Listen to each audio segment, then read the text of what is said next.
धुंधकारी जैसे पुत्र भी संसार में होते हैं। और ये केवल विषय धुंधकारी का नहीं है, ये आज के समय का सत्य है। एक धुंधकारी ही ऐसा नहीं था जो अपने माता पिता को पीटता था, प्रताड़ित करता था, अपशब्द कहता था। आज भी ऐसे बेटे आपको हर तीसरे घर में देखने को मिलेंगे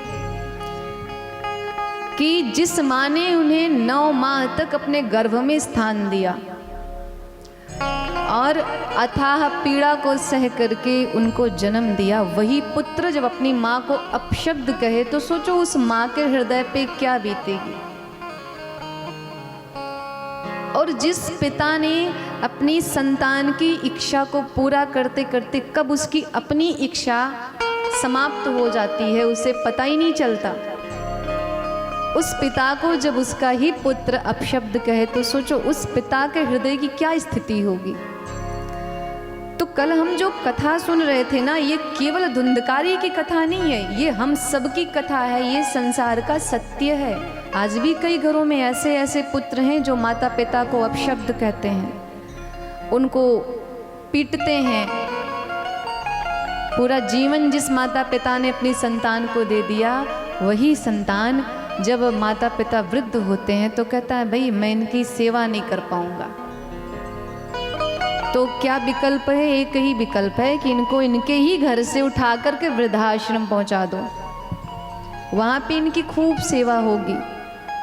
अरे जब आप उनकी सेवा नहीं कर पाए उनकी संतान हो करके, तो वो भाड़े पे रखे हुए नौकर उनकी कितनी सेवा करेंगे? आप विचार करना।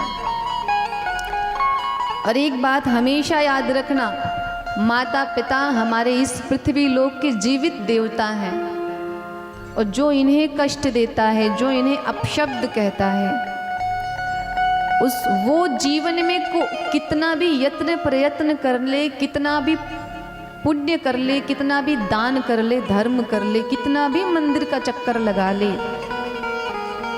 उसको भगवान कभी अपनी शरण में नहीं लेते। माता पिता घर में भूखे प्यासे तड़प रहे हैं और आप जाके पशुपतिनाथ में बैठ के रुद्राभिषेक करोगे तो क्या भगवान शिव आप पे कृपा करेंगे?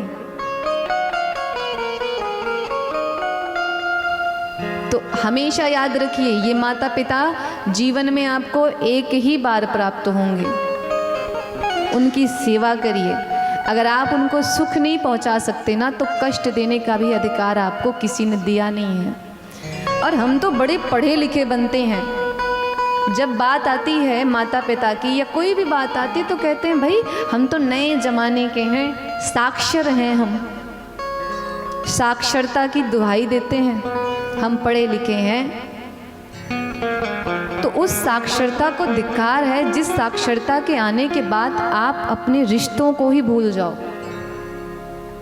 क्या मूल्य है उस साक्षरता की कि आप इतने साक्षर हो गए कि आज आपके माता पिता ही आपको बोझ लगने लगे, आज आप उनको ही अपशब्द कहते हो।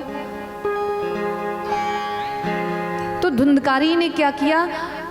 अनेकानेक पाप कर्म करने लगा और अंत में उसके पिता ने कहा कि मेरा पुत्र इतना कुटिल हो गया है, इसके जीवन में ऐसा कोई दोष नहीं जो ना आया हो। इतिहास का सबसे नालायक पुत्र माना गया है धुंधकारी।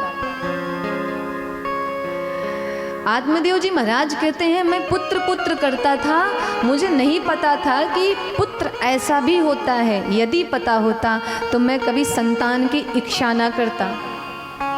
आज भी कई ऐसे माता पिता हैं जब उनकी संतानें उन्हें कष्ट देती हैं ना, तो उनके हृदय में एक ही बात आती है कि भगवान अगर संतान ऐसी होती है तो मैं बांझ ही ठीक थी, आप हमको संतान देते ही नहीं। गौ माता ने जिस पुत्र को जन्म दिया था, गोकर्ण जी महाराज कहते हैं, गोकर्ण जी पंडित थे, ज्ञानी थे, और वहीं धुंधकारी महान खल हो गया। गोकर्ण जी महाराज ने समझाया, पिताजी कोई किसी को कष्ट नहीं देता है, और आप किस पिता पुत्र के संबंध में फंसे हुए हो। कोई किसी का पिता नहीं, कोई किसी का पुत्र नहीं, यहाँ पे कोई संबंध अपना नहीं है। है क्या कोई संबंध अपना? क्या करूं मैं? गोकर्ण जी कहते हैं आप कुछ मत करिए, आत्महत्या करोगे प्रेत योनि को प्राप्त होगे, इससे अच्छा है कि आप भगवान का भजन करो, एकांत जीवी हो जाओ, सारे रिश्ते नातों की तिलांजलि दे दो और केवल अब अपने लिए कुछ करो। आपने सबके लिए बहुत किया, उसका कोई मूल्य आपको नहीं मिला, बदले में आपको अपशब्द प्रताड़ना प्राप्त हुई है। अब आप वन को जाइए और एकांत में बैठ करके भगवान के श्री चरणों में अपने हृदय को लगा करके उनका भजन कीजिए, इसी से आपका कल्याण होगा। पूरे जीवन का जो मोह था ना आत्मदेव जी महाराज के हृदय में, गोकर्ण जी महाराज ने एक क्षण में उस मोह का नाश कर दिया। पुत्र हो तो ऐसा। आज एक पुत्र अपने पिता को समझा रहा है। आत्मदेव जी महाराज को आत्मग्लानि हो गई कि ये मेरा जो जीवन था ये मैंने कहाँ लगा दिया, लेकिन अभी भी समय है, जो थोड़ा वक्त मिला है, जो थोड़ा समय मिला है, इसका मैं सदुपयोग कर लेता हूँ। गए वन में, तपस्या करने लगे, भजन करने लगे। अब इधर धुंधकारी ने देखा कि पिता तो चले गए, घर में बची कौन? माता।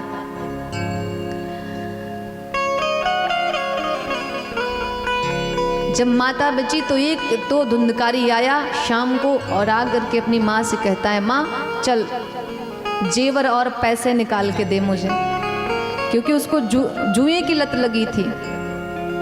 मांस मदिरा खाता था, वो पीता था। माँ ने कहा कि अरे दुष्ट, तूने तो पूरे घर को बर्बाद कर दिया, जितनी धन संपत्ति थी सब नष्ट कर दिया, अब बचा क्या है जो मैं तुझको दूं?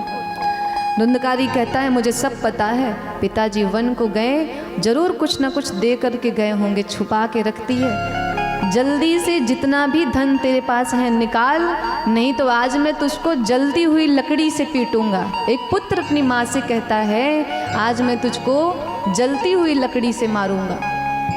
आज धुंधली को आत्मग्लानि हो गई कि मैंने जीवन भर के जो पाप किए थे ना, आज मुझे वही पाप पुत्र के रूप में प्राप्त हो गया है। इसलिए कहते हैं कि कर्मों पे आपको विशेष ध्यान देना चाहिए, क्योंकि हमारे जो कर्म है ना, हमें दुख और सुख कहीं और से प्राप्त नहीं होता, ये हमारे अपने कर्म होते हैं जो हमें प्राप्त होते हैं सुख और दुख के